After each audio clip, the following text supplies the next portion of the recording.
కార్యక్రమం అంతా విస్తారంగా, విపులంగా, చక్కగా, సంక్షిప్తంగా, హాయిగా వెళుతుంది. ఎందుకంటే రాజకీయ వినీల ఆకాశంలో ఒక మహాస్వప్నికుడు ఎవరైనా ఉన్నారా అంటే అది మన చంద్రబాబు నాయుడు గారు.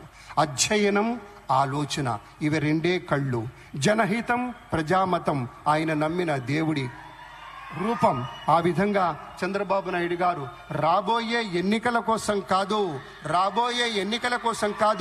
రాబోయే తరాల కోసం కృషి చేస్తాడు. కాబట్టే నిజమైన నేతగా ఉంటాడు. మన పవర్ స్టార్ పవన్ కళ్యాణ్ గారు విచ్చేశారు. గట్టిగా మీ కరతాళ ధ్వనితోటి స్వాగతం చెప్పండి.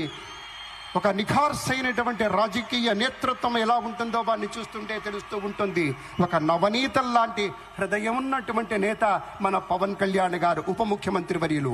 రసగీతంలా మాధుర్యభరితంగా ఉంటుంది ఆయన ఒక ఆలోచన సరళి. ఒక ఔదార్యం కనపడుతుంది, ఒక ఔన్నత్యం ఉంటుంది. సదా వందనీయమైనటువంటి ఆదర్శం ఆయన మాటలో, ఆయన చేతలో స్ఫుటంగా కనిపిస్తుంది. కాబట్టే జనసేన మొత్తం ఎంతో విస్తృతమైనటువంటి రీతిలో గట్టిగా, మనస్ఫూర్తిగా మన పవర్ స్టార్ కి స్వాగతం చెప్తారు. ఎందుకంటే ఆయన రేపటి రోజు మాత్రమే చూడడు. మన చంద్రబాబు గారిలా ఒక దీర్ఘగామి, దీర్ఘదర్శి. అలాగే ఒక దీర్ఘదర్శిగానే ఉండటం మాత్రమే కాదు, శీఘ్రగామి. అనుకున్న పనులు చిటికలో సాధించుకుంటూ వెళ్ళాలి, దానికి కావలసిన తోటి విజన్ తోటి ముందుకెళ్ళాలి అంటాడు.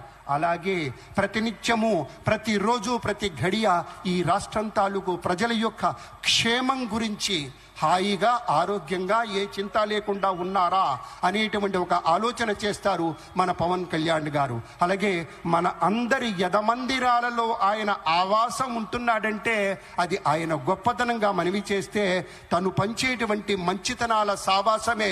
మనమంతా జనసేన మిత్రులారా ఒక్కసారి మీ కరతాళధ్వనితోటి స్వాగతం చెప్పండి. అర్ధాతీత మహోన్నత వ్యక్తిత్వానికి స్వాగతం అంటూ మన ప్రీతమ ఉప ముఖ్యమంత్రి వర్యులు శ్రీ పవన్ కళ్యాణ్ గారికి స్వాగతం.